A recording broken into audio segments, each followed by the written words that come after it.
Welcome to the world of science fiction stories, and don't forget to like, share, and subscribe my channel. Enjoy the listening. A Warship Built in Shadows Humanity's Forbidden Creation. Dr. Ju Park watched as the alien ships moved slowly toward Earth's space station. The large window gave her a perfect view. These ships carried important visitors from many worlds. Today was a big day for all humans. "It's quite a sight," said Admiral Han, who stood next to her. Ju nodded without looking away from the window. 7 years. We talked with them for 7 years to get here." The Admiral's face showed no emotion, but Ju knew he had doubts. Not everyone believed joining the Galactic Concordat was good for Earth. Some thought the aliens would limit human growth. "Do you think we made the right choice?" she asked quietly. Han took a deep breath. "I think we had no choice. We're too small to stand alone."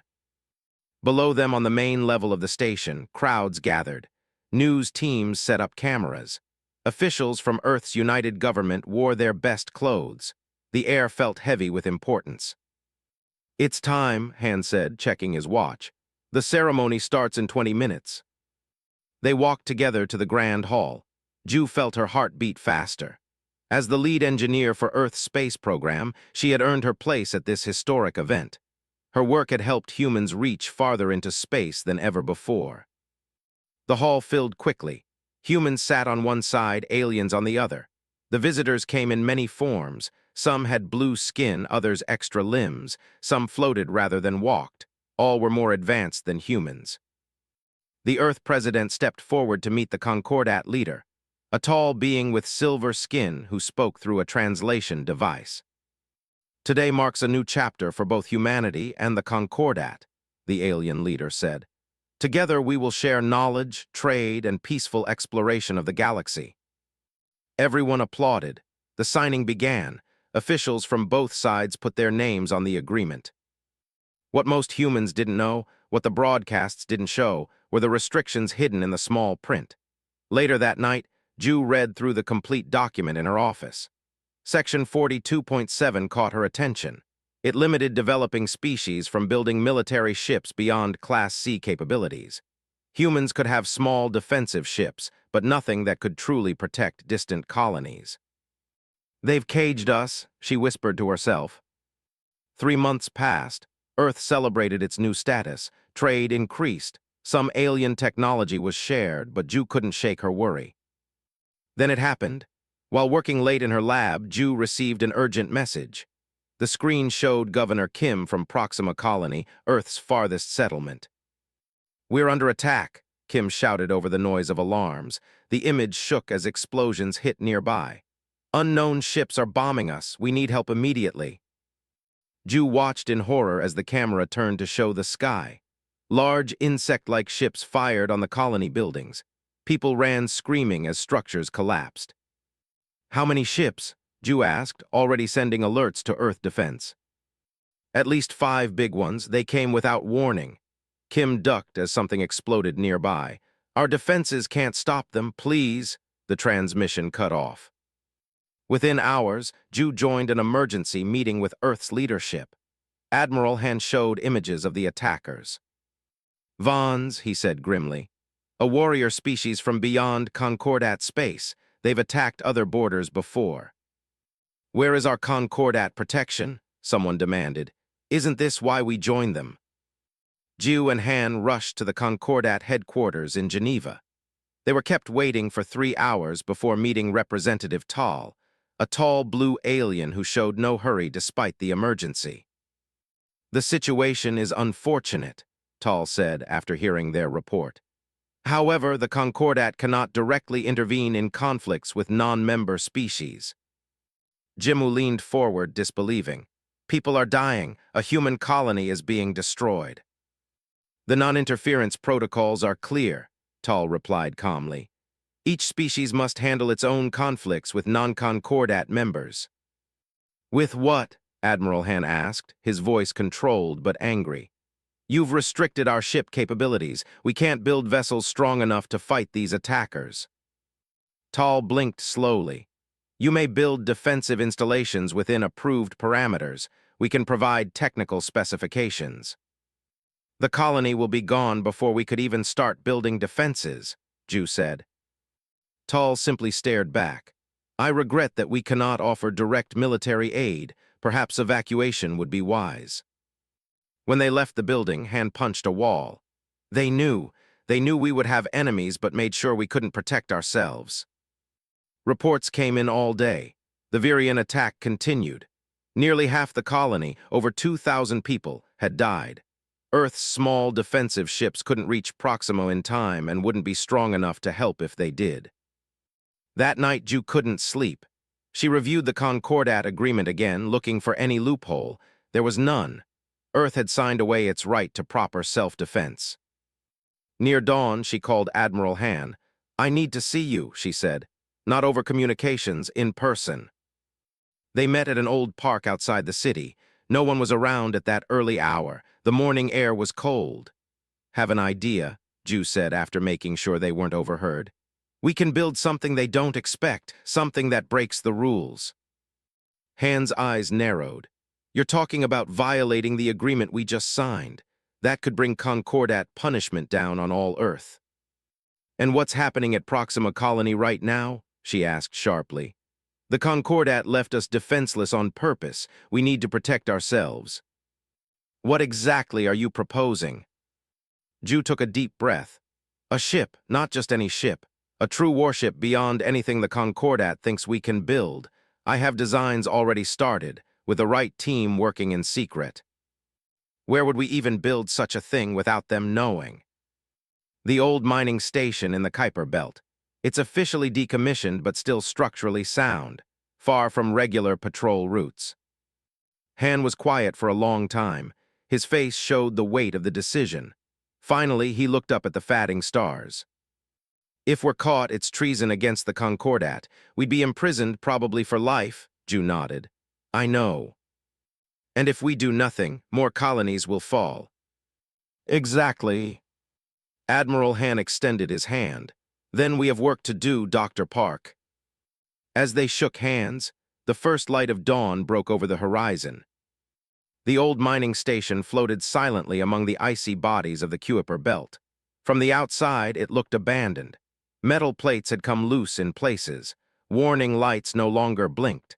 Supply ships hadn't visited in years. At least, that's what the official records showed. Inside asteroid KV-7346, however, was a different story. The main hangar hummed with activity. Engineers moved between workstations. Welding sparks flew. And in the center of it all stood the beginning of a ship unlike any humanity had built before. Careful with those power couplings, Ju called out as she walked the length of the construction bay. They need to be perfectly aligned. 3 months had passed since her meeting with Admiral Han. Getting here hadn't been easy. They had to select team members who were both brilliant and willing to risk everything. They needed supplies shipped secretly. Most of all, they needed to keep the entire operation hidden from Concordat monitoring. Dr. Park, called a voice from behind her. Ju turned to see Minyu, their propulsion expert. He had dark circles under his eyes from working double shifts, but his expression was excited. I think we've solved the engine disguise problem. Ju followed him to his workstation, where diagrams filled multiple screens. See these? Minyu pointed to engine schematics. Standard research vessel drives exactly to Concordat specifications. But here, he touched another screen showing internal components. Hidden modifications that allow for military-grade acceleration. When scanned, they'll register as normal civilian engines. How much faster will we be? Ju asked. At least 3 times the speed of anything the Concordat thinks we can build, Minyu smiled proudly. They'll never catch us if we don't want to be caught. Across the bay, Doan waved them over to his weapon station. Unlike the others who wore standard work uniforms, Doan still dressed like the military man he had been, with his jacket always perfectly buttoned. Look at this beauty, he said, patting a large cylindrical device.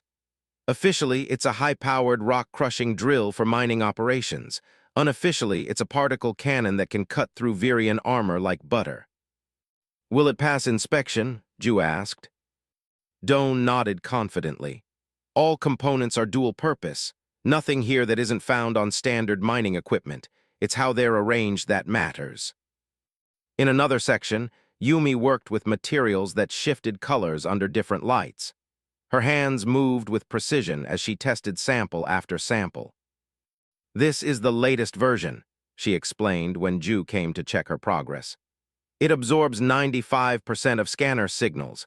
To most detection systems, will look like a small transport, not a warship." "And the hull strength?" Ju asked. "Stronger than anything in Earth's defense fleet. It can take multiple direct hits and hold together." Ju nodded with approval. Everything was coming together faster than she had hoped, but still not fast enough. News from Earth's colonies grew worse each week.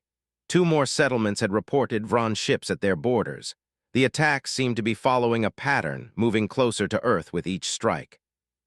At the far end of the facility, in a quieter room filled with computers, Town worked alone. Of all the team members, he was the youngest and the most likely to get into trouble with his ideas. When Ju entered, he quickly minimized a screen. "Nothing illegal," he said, seeing her raised eyebrow. "Well, nothing more illegal than everything else we're doing." "Show me," Ju said. Town reopened the program. Complex code filled the screen, flowing like water as it self-adjusted. "This is Hazel. The name means sunrise in Old Korean. I thought it appropriate for our first step toward a new day for humanity." "An AI?" Ju asked, studying the patterns. "Not just any AI. The Concordat limits our artificial intelligence to basic functions. Hazel is different. She can think strategically, make combat decisions in microseconds, and learn from each encounter." "Isn't that specifically forbidden in Section 29 of the agreement?" Ju asked. Town nodded, not looking apologetic at all. "Completely forbidden, but also completely necessary if we're going to win against superior forces. Hazel will give us an edge they won't expect." 6 months into the project, their ship had taken shape. It wasn't complete, but the major systems were in place. The outer hull gleamed darkly, absorbing light rather than reflecting it. The engines were installed and ready for initial testing. Weapon systems were being calibrated. That's when Admiral Han arrived with the bad news. "Concordat inspection team," he announced to the gathered engineers. "They've scheduled an audit of all registered human facilities in the outer system, including officially decommissioned ones." A tense silence fell over the group. "How long do we have?" asked Ju. 3 days at most. We need to shut everything down and hide all evidence." Han looked around the room. "If they find this ship, we'll all face Concordat justice, and Earth will lose its only real defense." For the next 72 hours, the team worked frantically to conceal their project. They moved the ship deeper into the asteroid's core. They disguised equipment as abandoned mining gear. They created a false data trail suggesting the facility had been empty for years. Then they waited in darkness. Power systems were reduced to minimum levels. No communications were allowed. 40 people crowded into living quarters designed for 20, speaking in whispers if they spoke at all. Through tiny observation ports, they watched Concordat ships pass through the system. Sleek vessels with strange geometries that didn't match human designs. One ship broke from the others and approached their asteroid. "They're scanning us," whispered Yunji, watching a small detection device she created. "Full spectrum sweep." The minutes stretched painfully. No one moved. The air recyclers had been turned down so low that the air grew stale and warm. Sweat beaded on foreheads as they waited. The Concordat ship lingered for almost an hour, then finally moved on. It took 3 full weeks before they deemed it safe to resume work. 3 weeks of lost time while colonies remained under threat. When the lights finally came back on at full power, Ju called everyone together. "We just got lucky," she told them. "Next time we might not have warning. We need to finish this ship as quickly as possible." She looked at each team member in turn. "Double shifts from now on. We test systems as they're completed. No waiting for perfection. Good enough to fight is good enough for now." Minyu raised his hand. "What about the hull integrity tests? We still need at least a month for proper stress analysis." 2 weeks, Ju corrected. and we'll do the final calibrations in transit if necessary. That's risky, Doan pointed out. If something fails while we're moving. Everything about this is risky, Ju replied firmly. But not as risky as doing nothing while our people die. We build, we launch, we fight. That's our mission. As the team dispersed to their stations with renewed purpose, Ju walked alone to the observation deck. Through the viewports, the endless darkness of space stretched before her. Somewhere out there, Virian ships continued their attacks while the Concordat did nothing. "We're coming," she whispered to the distant stars. "Just hold on a little longer." Sunwoo moved quietly through the ship's engine room, checking systems and making notes. He had joined the project 2 months ago, and everyone appreciated his work. He never complained about long hours. He always finished his tasks early. The perfect team member. No one knew his real purpose. That night, while others slept, Sunwoo slipped into a small storage room on the outer edge of the asteroid. He removed a panel from the wall, revealing a small communication device, not human technology. His fingers moved quickly over the strange surface. "This is Agent 12, he whispered. "Confirmation of class, a warship construction project, is approximately 87% complete. Weapon systems advanced beyond permitted levels. AI development exceeds all Concordat restrictions." He sent detailed images of the ship, the facility, and technical specifications he had secretly copied. Humans call it Project Nightshade. Ship designed to appear as civilian vessel on scans, but carries military capabilities exceeding even some Concordat vessels. Recommend immediate intervention. The device flashed once, confirming his message had been sent to Concordat security. Sunwoo replaced the panel and returned to his quarters. No one had seen him. The next morning he worked alongside the others, smiling and joking. His eyes, however, watched the clock. The Concordat fleet would arrive soon. Across the system, on a small communications outpost, a human operator noticed unusual signal traffic. The operator, part of Admiral Han's intelligence network, immediately sent an encrypted alert. Han was inspecting the newly installed bridge of the ship when the message reached him. His face remained calm, but those who knew him well could see the tension in his shoulders. "Dr. Park," he said quietly to Ju, "we need to talk privately." In the small conference room off the main construction area, Han showed her the message. "We've been compromised," he said. "Concordat enforcement fleet launched from their base at Proxima. They'll be here in 6 hours." Ju's heart raced. "How? We've been so careful." "A spy has to be someone on the inside." Han's voice was tight. "No time to find out who. We need to decide what to do." They had 3 options: abandon the project and run, stay and try to explain, or launch immediately. None were good. "If we run, all our work is wasted," Ju said. "If we stay, they'll arrest us and destroy the ship." Han nodded grimly. "That leaves only one choice." 5 minutes later, Ju called the entire team together. Over 100 engineers, technicians, and support staff gathered in the main bay. The unfinished ship loomed behind her. "We've been betrayed," she announced without preamble. "Concordat forces will arrive in less than 6 hours. We're launching immediately." The room erupted in voices. Minyu pushed forward. "The engines haven't had their final testing." "Weapons targeting systems are only at 70% accuracy," added Doan. Yoonji shook her head. "The outer hull sections on decks 3 and 4 aren't properly sealed yet." Ju raised her hands for silence. "I know we'll have to finish en route. This isn't a suggestion or a request. It's our only option." She looked at each worried face. "Anyone who wants to stay behind can do so. Transport pods are ready to take you to the mining colony on Ceres. No one will blame you." No one moved. "Then let's save our ship," she said. The next hours passed in organized chaos. Engineers rushed to secure loose equipment. Technicians installed temporary fixes for critical systems. The medical bay was stocked with whatever supplies they could gather. Taeyeon worked frantically to prepare Hazel's core, programming for transfer to the ship systems. "She's not ready," he told Ju. "Some of her decision matrices are still forming."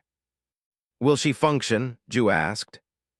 Yes, but not at full capacity. She'll be like, he searched for words, a brilliant child rather than a mature adult, smart but untested. That will have to be enough. Admiral Han coordinated the launch preparations.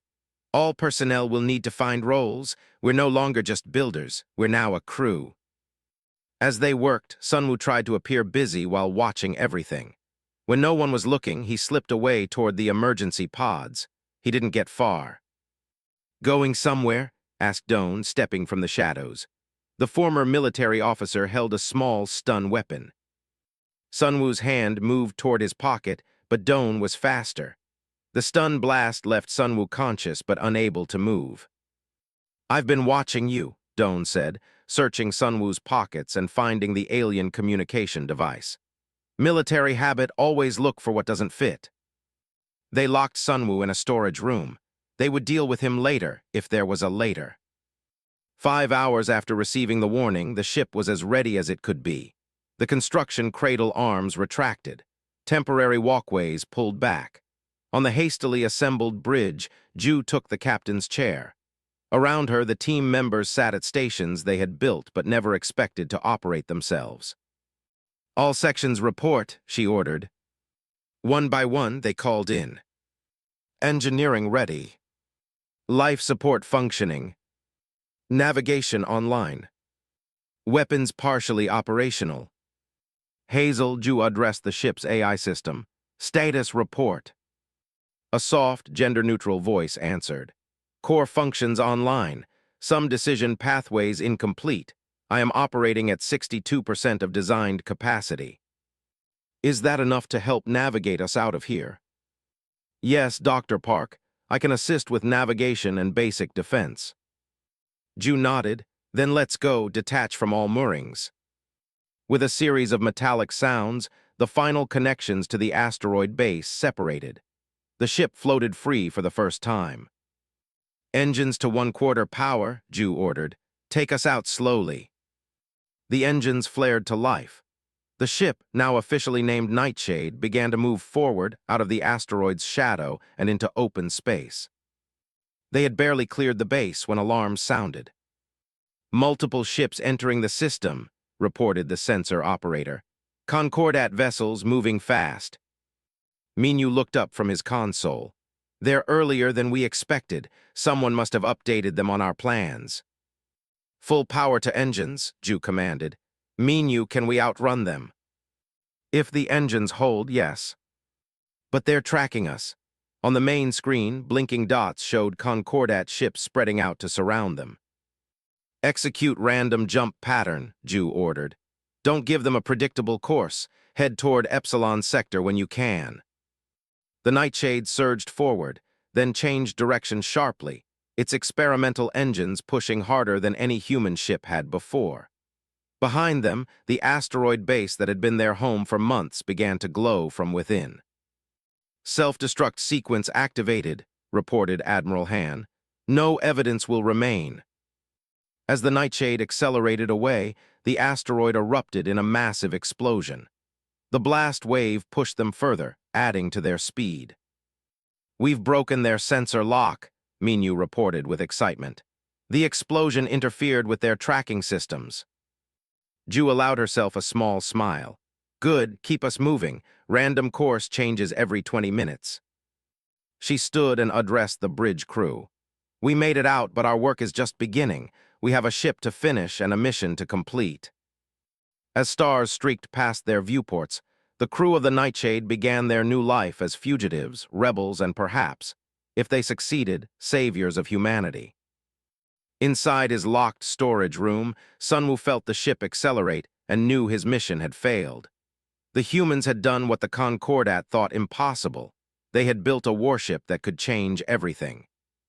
The Nightshade drifted quietly through space as its crew worked day and night to finish what they had started on the asteroid. The inside of the ship looked more like a construction site than a vessel ready for battle. Tools floated in zero gravity. Section panels hung open, showing tangles of wires and components. The sound of welding and hammering echoed through every deck. In the engine room, Minyu hadn't slept in 36 hours. He moved from one system to another, checking connections and making adjustments. "Try it now," he called to his assistant. The engines hummed, then vibrated violently before settling into a steady rhythm. "Better," Minyu said, wiping sweat from his forehead. "Still not perfect, but better." On the deck above, Yoonji directed a team sealing hull sections. They wore special suits that let them work in areas that didn't have air yet. "This section needs to be stronger," she told them, pointing to the junction between two large plates. "If we take a hit here, we lose 3 decks." Doan worked in the weapons control room, his fingers moving across screens as he calibrated targeting systems. "Firing test 3, he announced over the ship's communication system. "All personnel clear of ports 7 through 12. A low hum built up, followed by a sharp release of energy as the test fired a low-power beam into empty space. "Still off by 2 degrees, Doan murmured.